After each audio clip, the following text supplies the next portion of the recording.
Good morning. Today is Sunday, January 22nd, 2023.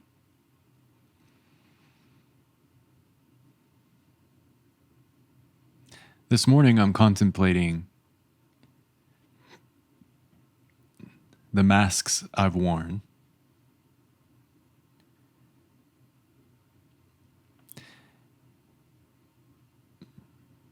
At one level or another in the past, I have claimed identities, worn masks, and I sort of acknowledge some of the masks were made more consciously, some unconsciously. I'm responsible for these masks. In some cases, they were defense mechanisms.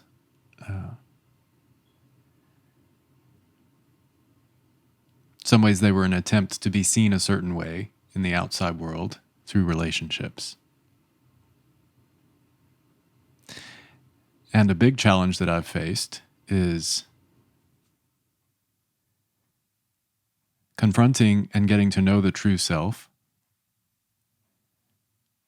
realizing and becoming the true self, and releasing the masks. And the challenges that I faced were, in many ways, navigating relationships from before. Like many of us, I have had the experience of, in some ways,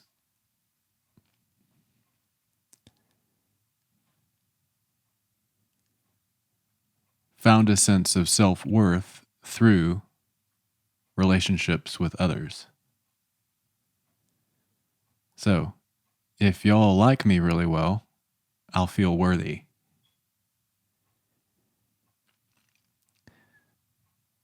So, I introduce my mask to the world, get feedback through interaction and relationship that feels good, and then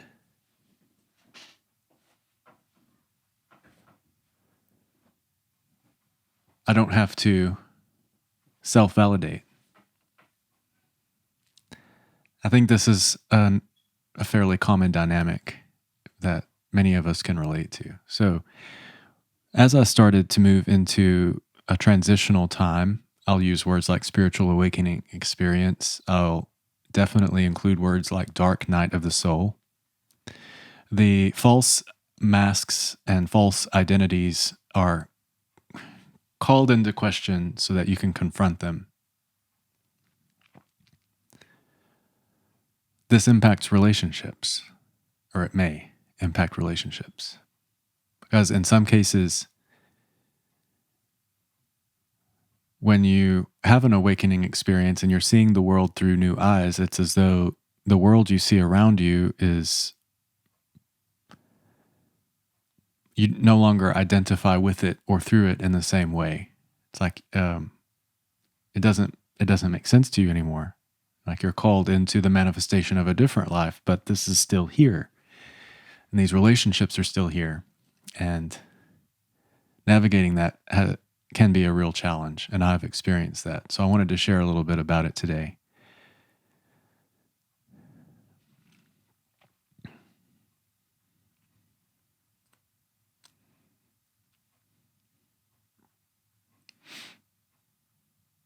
One of the most challenging lessons that I've learned through this time is that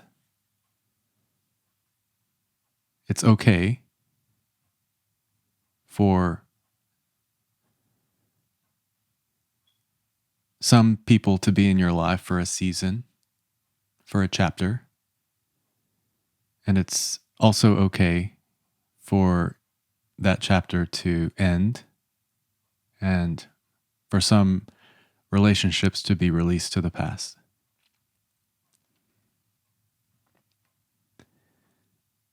If you find yourself in a situation where you're in transition and the energetic tone of a relationship feels like it has shifted from mutual love and respect and support to a more negative frequency, you have the right to impress a boundary and sustain your sense of self-worth and identity through that.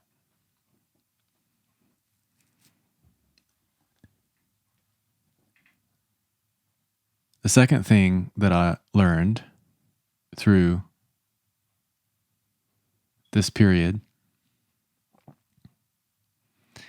is that while it is nice to receive good feedback and validation from others outside the self,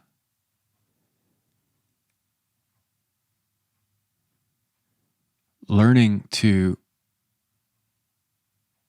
develop the conversation with your true self or inner being or higher self, whichever words you wish to use, is the most sustainable way to have a sense of self-worth and sustain yourself through challenging times and circumstances.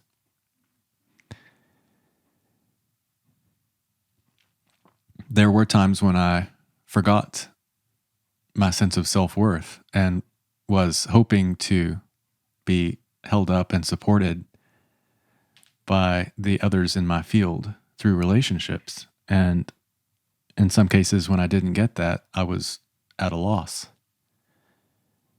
So I was invited to, again, turn within and remember and reconnect with that aspect of me that was unchanging, unmoving, constant through that entire time period. It's like always there, always supporting you, always reminding you of your worth. And this is something that in some ways I feel is missing for a lot of us in our modern era and society and civilization, is this knowing and awareness of this aspect of the self that is always loving, always supporting, always reminding you of your worth. And so my encouragement to any of you who are hearing this is if you don't feel that, then find some teaching or some way of identifying and reconnecting and remembering that aspect of you, because that can sustain you through any number of colorful crisis and transition in life, even when those around you don't seem to get what's going on with you and don't seem to support you through that. You may have that for yourself. So that's the second thing. The third thing is to be in understanding and forgiveness. I knew at certain times during this transitional time for me in the past few years that it was not very easy to know me, and it wasn't very easy for me to know myself in some ways. I knew that, and I like to think that I was being understanding for others who didn't quite know how to meet me or respond to me or support me during that time. I feel I was in a pretty good place of understanding and forgiveness in the experiences I had, but definitely now. It's confusing to be human and spiritual and be a spiritual being and be a spiritual human being. And with all the ups and downs, we could all use a little grace in relating. And then the last thing that I wanted to share today is a little bit of imagining, but it's an idea or a suggestion that we all contemplate expectations and projections in relationships. If I have an idea of you and what you mean to me and what you're supposed to do for me,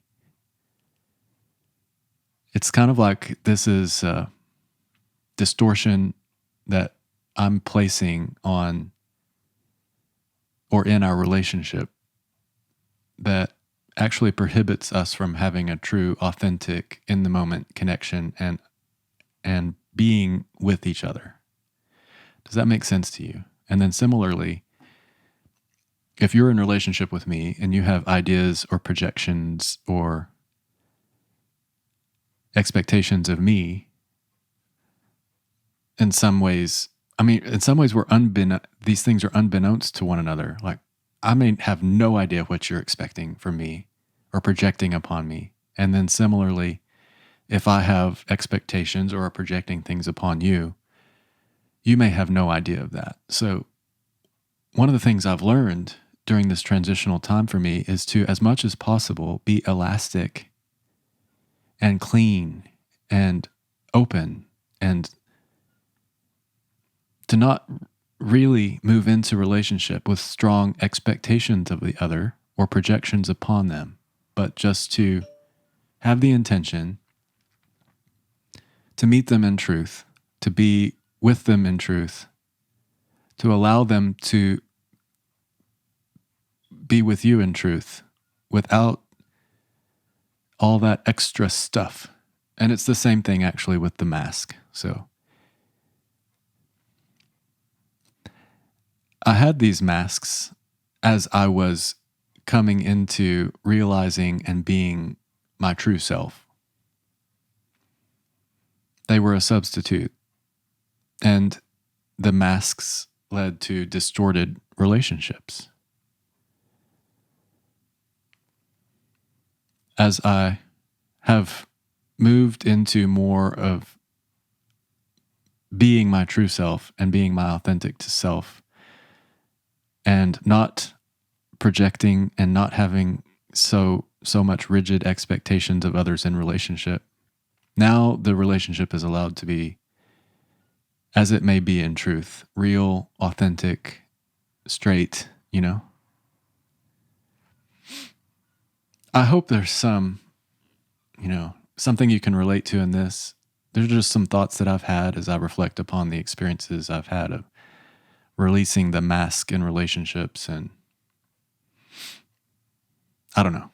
Let me know if you have any thoughts on this or if you can relate to it. Okay, thanks so much for joining me for this. I'll leave it right there, and I'll look forward to sharing with you again tomorrow.